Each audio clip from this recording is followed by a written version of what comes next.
या सल्ली व सल्लिम दाइमन अबदन। अस्सलामु अलैकुम व रहमतुल्लाहि व बरकातुहू।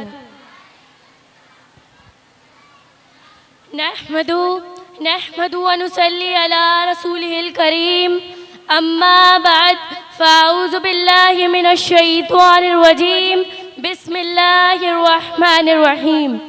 मेरा नाम सुहाना है, मैं दर्जाए उला की तालिबा हूँ।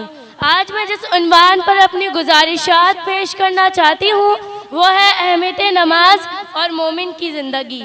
मोहतरम सामाईन, नमाज दीन का सुतून है, चेहरे का नूर है, ईमान की अलामत है और मोमिन का वकार है। जैसे जिस्म को रूह लाजिम है वैसे ही मोमिन के लिए नमाज ज़रूरी है।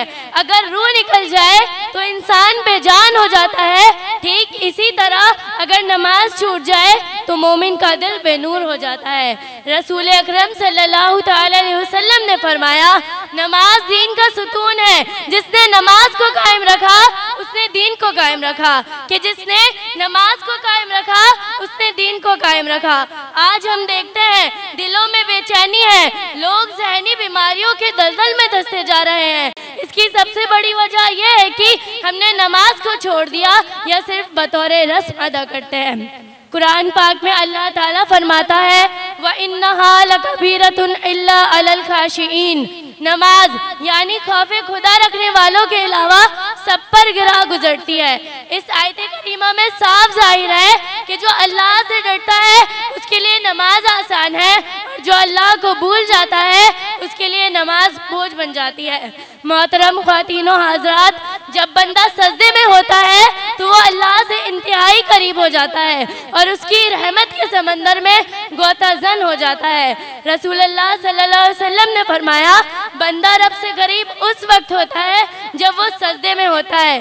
सोचिए कैसा प्यारा रिश्ता है बंदे और रब का, जो सजदे के जरिए मजबूत हो जाता है। नमाज हमें वक्त की पाबंदी सिखाती है, नज़्मो ज़ब्त देती है, पाकीज़गी और अज़ीज़ी का सबक देती है। क्या आप सबने कभी गौर किया, जब हम नमाज पढ़ते हैं तो दिल में एक अजीब सी सुकून की कैफियत महसूस होती है।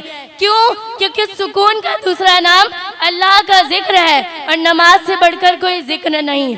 मोहतरम ख्वातीनो हज़रात, अगर हम चाहते हैं दुनिया और आखिरत में कामयाबी हमारे मुकद्दर में हो तो हमें नमाज को अपनी ज़िंदगी का हिस्सा बनाना होगा, इसे अपने रूटीन में शामिल करना होगा। इसे टालने का, सुस्ती करने का या छोड़ने का कोई हक नहीं। नमाज न सिर्फ फ़र्ज है बल्कि बख्शिश की कुंजी भी है। ऐ मुसलमानों, नमाज कायम करो, नमाज कायम करो ताकि तुम्हारे घरों में सुकून हो, चेहरे रोशन हो, दिल मुतमईन हो और तुम्हारे मरने के बाद तुम्हारी नमाज भी पढ़ी जाए। ये एक सजदा जिसे तू गिरा समझता है, ये एक सजदा जिसे तू गिरा समझता है, 1000 सजदों से देता है आदमी को निजात। अस्सलामु अलैकुम।